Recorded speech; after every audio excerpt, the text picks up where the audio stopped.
आज क्या नया हो रहा है, लॉ एंड ऑर्डर से लेकर विपक्षियों की कड़वी जुबान तक सब कुछ बताएंगे आपको कैपिटल टीवी उत्तर प्रदेश के खास शो चार के चक्रव्यूह में। मैं हूं आपके साथ राधिका राज। चार के चक्रव्यूह में सबसे पहले बात करेंगे पश्चिमी यूपी, जहां बिजनौर पुलिस और एटीएस ने आतंकी आकिब खान के 2 करीबियों को गिरफ्तार कर लिया। आतंकियों पर रेलवे स्टेशन पर नुकसान पहुंचाने, गाड़ियां जलाने जैसे साजिश का आरोप लगा है। बताएंगे आपको पूरी जांच, सबूत और सुरक्षा एजेंसियों की तैयारियों के बारे में। दूसरी खबर आगरा की, जहां 32 लाख रुपए की साइबर ठगी के मामले में एक आरोपी को अग्रिम जमानत मिल गई। नया नाम जुड़ने के बाद कोर्ट ने फैसला बदल दिया। बताएंगे आपको फ्रॉड का पूरा तरीका और अब क्या होगा। तीसरी खबर लखनऊ और दिल्ली की, जहां सपा अध्यक्ष अखिलेश यादव ने संसद के विशेष सत्र में आने वाले महिला आरक्षण बिल पर जमकर हमला बोला। इसे धोखे का काला दस्तावेज बता दिया और पिछड़े दलित महिलाओं के खिलाफ साजिश का भी आरोप लगाया। बताएंगे आपको अखिलेश का पूरा बयान और राजनीतिक माहौल क्या है। चार के चक्रव्यूह के आखिरी में बात संभल की, जहां सरकारी जमीन पर बनी ईदगाह को बुलडोजर से सिर्फ 4 मिनट के अंदर गिरा दिया गया। प्रशासन का सख्त एक्शन और इलाके में शांति की स्थिति बनी हुई है। बताएंगे आपको पूरा मामला और क्यों लिया गया ये कदम। तो चलिए बिना किसी देरी के शुरू करते हैं चार का चक्रव्यूह। चार के चक्रव्यूह में सबसे पहले बात बिजनौर की, जहां यूपी एटीएस और स्थानीय पुलिस ने आतंकी आकिब खान के 2 करीबी सदस्यों को गिरफ्तार कर लिया। इन पर आरोप है कि ये रेलवे ट्रैक को नुकसान पहुंचाते, हिंदुओं की गाड़ियों को आग के हवाले करते और युवाओं को भड़काने की साजिश रच रहे थे।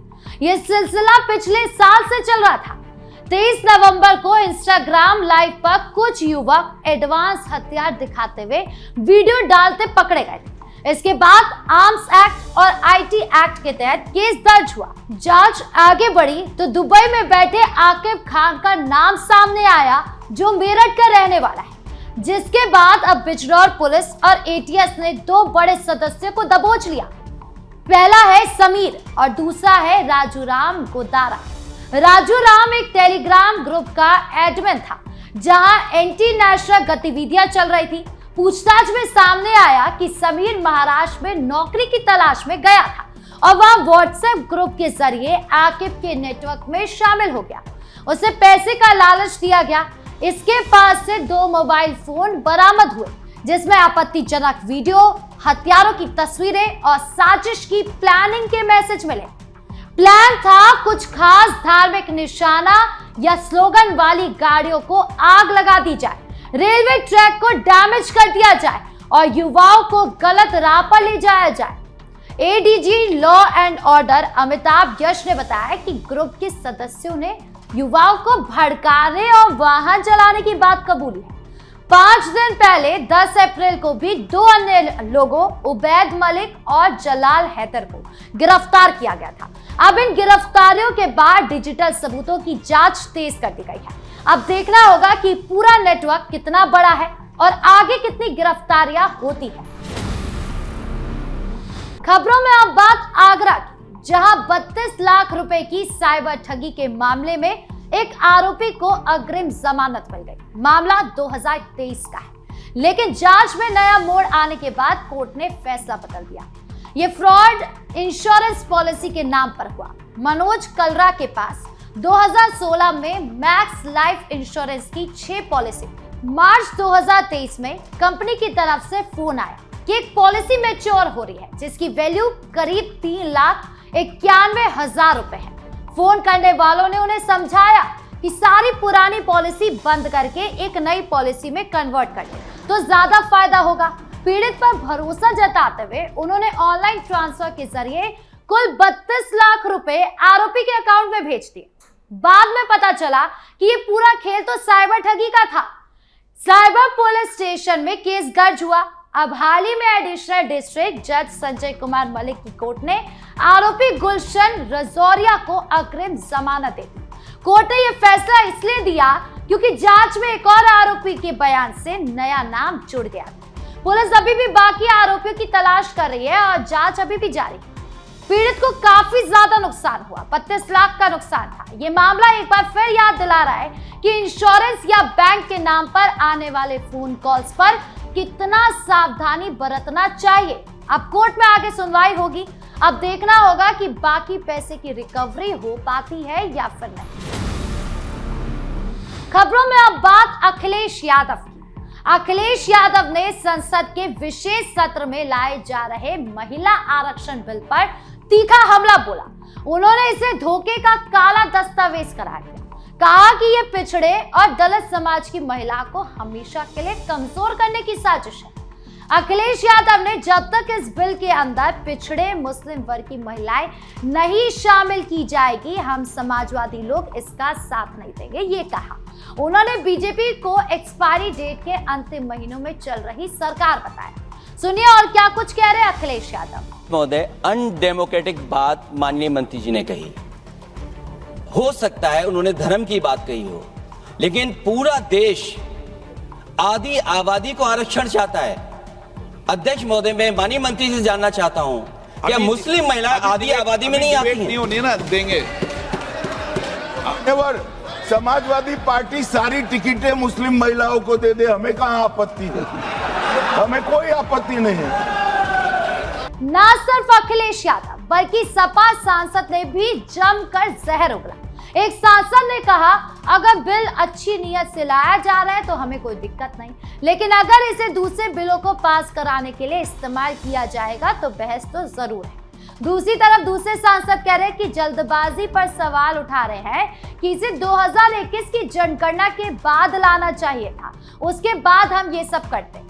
अब यहाँ पर अमित शाह जो है वो खड़े होते हैं और वो साफ तौर पर कहते हैं कि आपको अगर मुस्लिम महिलाओं के आरक्षण की इतनी दिक्कत हो रही है तो आप पहले जाइए और अपने उम्मीदवार सारे मुस्लिम महिला बना दीजिए। आप ऐसा क्यों नहीं करते?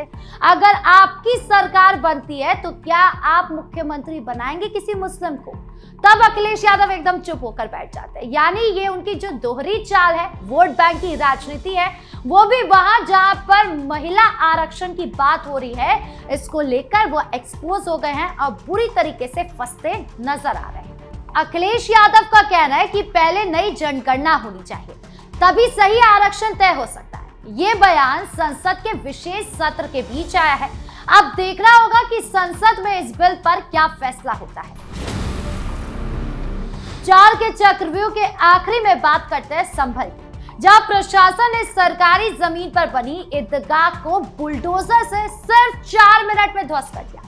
साथ ही इमाम बाड़े पर भी कार्रवाई की तैयारी चल रही है। ये एक्शन बिछौली गांव में हुआ है, जो संभल कोतवाली क्षेत्र के अंतर्गत आता है।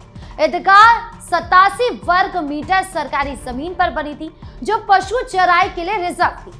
वही इमामबाड़ा 187 वर्ग मीटर जमीन पर था, जो खाद के गड्ढों के लिए रिजर्व था। दोनों ही जगह पब्लिक यूज के लिए बताई गई थी, जिसके बाद अखबारों में बकायदा नोटिस छपवाया गया था कि अगर कोई मालिकाना हक का दावा करता है तो आए, लेकिन कोई दावा नहीं आया।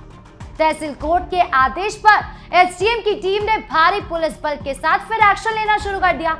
4 जेसीबी मशीनों का इस्तेमाल किया गया। जब टीम पहुंची तो कुछ स्थानीय लोग खुद ही संरचना तोड़ने लगे, लेकिन अधिकारियों ने उन्हें रोका और कहा कि तुम रहने दो, तुमको जब तक कहा गया तुमने नहीं किया, अब हम बुलडोजर से पूरा काम करवाएंगे। इलाके में कोई तनाव या विरोध नहीं हुआ। पुलिस ने दोनों थानों में फोर्स लगाकर शांति बनाए रखने की भी कोशिश करी। प्रशासन का कहना है कि ये अवैध कब्जा हटाने की सामान्य कार्रवाई है, ताकि जमीन अपने असली मकसद यानी कि पशु चराई और खाद गड्ढे के लिए इस्तेमाल हो सके। जनवरी में भी इसी इलाके में 5 घरों पर इसी तरह एक्शन लिया गया था। अब इमामबाड़े पर जल्द कार्रवाई होने वाली है। अब देखना होगा कि आगे और क्या एक्शन होते हैं और इलाके में स्थिति कैसी रहती है। तो 4 के चक्रव्यूह में आज के लिए इतना ही। आपको ये खबरें कैसी लगी, कौन सी खबर सबसे ज्यादा अच्छी लगी, कमेंट बॉक्स में जरूर बताएं। नमस्कार।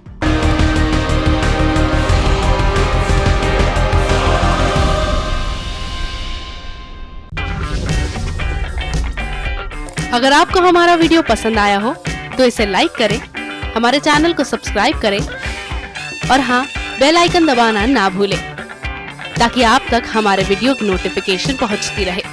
आप अपना सुझाव हमें कमेंट बॉक्स में दे सकते हैं। हमारे साथ जुड़ने के लिए शुक्रिया।